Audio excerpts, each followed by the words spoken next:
News of the people, by the people, for the people. बालभारतीच्या कवितेवरून इतका का आहे शोर? सगळेच का म्हणत आहेत नो मोर? सोशल मीडियावर इयत्ता पहिलीच्या बालभारतीच्या पुस्तकात असलेल्या जंगलात ठरली मैफल या कवितेवरून सध्या वाद होतोय। या कवितेवरून बालभारतीच्या पाठ्यपुस्तकांच्या दर्जावर निवड समितीवर प्रश्न उपस्थित केले जात आहेत। बालभारतीने देखील या वादावर प्रतिक्रिया दिली आहे। गेल्या 6 वर्षात हा वाद नव्हता निर्माण झाला, पण आता वाद झाल्यानंतर पुन्हा यावर विचार करण्यात येईल असं बालभारतीनं सांगितलंय। पण या कवितेचा आशय नेमका काय आहे? सोशल मीडियावर वाद काय होत आहेत? यावर शिक्षण तज्ञांचं मत काय हेच आपण जाणून घेऊयात। 2020 ते 2021 पर्यंत बालभारतीच्या पहिलीच्या मराठीच्या पुस्तकात सगळ्यात शेवटच्या भागात जंगलात ठरली मैफल या शीर्षकाची एक कविता होती।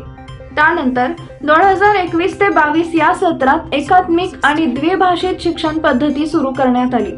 त्यानुसार बालभारतीने मराठी माध्यमच्या पाठ्यपुस्तकाचे 4 भाग केले। यामध्ये सगळ्या पाठ्यपुस्तकांमध्ये मराठी, इंग्रजी, गणित असे विषय दिसतात। इयत्ता पहिलीच्या बालभारतीच्या पाठ्यपुस्तकांच्या भाग 4 मध्ये जंगलात रंगली मैफल ही कविता आताही आहे। त्यावरूनच सध्या वाद होतोय। पण हा वाद नेमका काय आहे? या अस्वल, हत्ती, कोल्हा, वाघ, लांडगा, मुंगी, ससा अशा प्राण्यांचा उल्लेख आहे, पण या कवितेत काही हिंदी आणि काही इंग्रजी शब्दांचा वापर करण्यात आलाय। यामध्ये बात, शोर असे हिंदी शब्द तर माऊस, वन्स मोर अशा इंग्रजी शब्दांचा वापर झालाय। त्यामुळे या कवितेवर आक्षेप घेतला जातोय। ही कविता कोणत्या निकषांवर बालभारतीच्या पुस्तकात निवडण्यात आली असा सवाल सोशल मीडियावरून विचारला जातोय।